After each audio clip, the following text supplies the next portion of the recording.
कुबेर यक्षों के राजा थे। यक्ष बीच का जीवन होते हैं, वे ना यहाँ के जीवन में होते हैं और ना ही वो पूरी तरह से जीवन के बाद वाली स्थिति में होते हैं।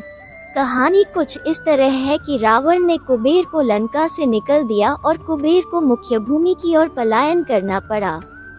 अपना राज्य और प्रजा को खोने की निराशा में उसने शिव की पूजा करना शुरू की और एक शिव भक्त बन गया। शिव जी ने दया भाव दिखाते हुए उसे एक अन्य राज्य और संसार का सारा धन दे दिया। इस तरह कुबेर संसार का सबसे अमीर व्यक्ति बन गया। धन मतलब कुबेर, यह कुछ इस प्रकार देखा जाने लगा।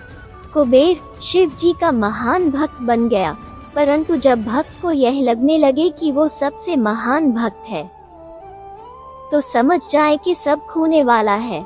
कुबेर को लगने लगा था कि वो शिव को इतना कुछ अर्पित करता है तो वो एक महानतम भक्त है, और बेशक शिव जी ने चढ़ावे में से विभूति के अलावा कभी कुछ नहीं छुआ। पर कुबेर खुद को महान समझने लगा क्योंकि वो शिव जी को इतना कुछ चढ़ावे के रूप में भेंट करता था। एक दिन कुबेर शिव के पास गए और कहा, मैं आपके लिए क्या कर सकता हूँ? मैं आपके लिए कुछ करना चाहता हूँ। शिव जी ने कहा, तुम मेरे लिए क्या कर सकते हो? कुछ भी नहीं, क्योंकि मुझे किसी चीज की आवश्यकता ही नहीं है। मैं ठीक हूँ, परंतु मेरा बेटा, उन्होंने गणपति की ओर इशारा करते हुए कहा, ये लड़का हमेशा भूखा रहता है, इसे अच्छे से खिला दो, यह तो अत्यंत सरल है। कहकर कुबेर गणपति को अपने साथ भोजन के लिए ले गया। उसने गणपति को खाना खिलाना शुरू किया और वो खाते गए और खाते ही गए।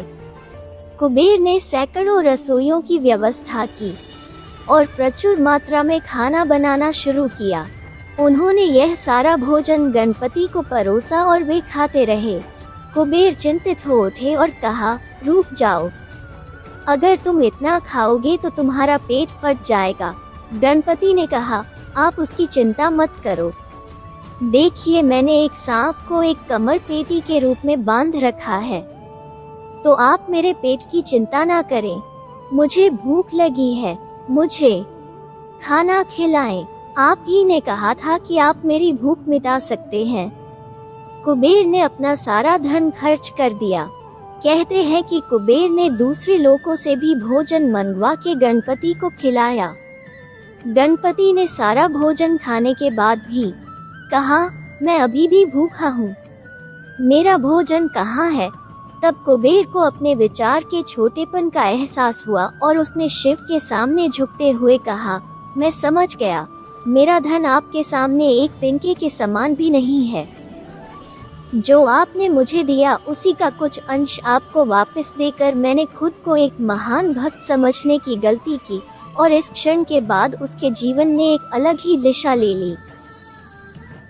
फिर मिलेंगे दोस्तों एक नई कहानी के साथ। तब तक के लिए हंसते रहें, मुस्कुराते रहें, अपना ख्याल रखें और इसी तरह हमारे साथ जुड़े रहें। धन्यवाद। अगर आपको ये कहानी अच्छी लगी और इससे कुछ सीख मिली तो चैनल को सब्सक्राइब ज़रूर करें। आपका एक सब्सक्राइब हमें इसी तरह से नई नई कहानियाँ आपके लिए लाने के लिए प्रेरित करता है।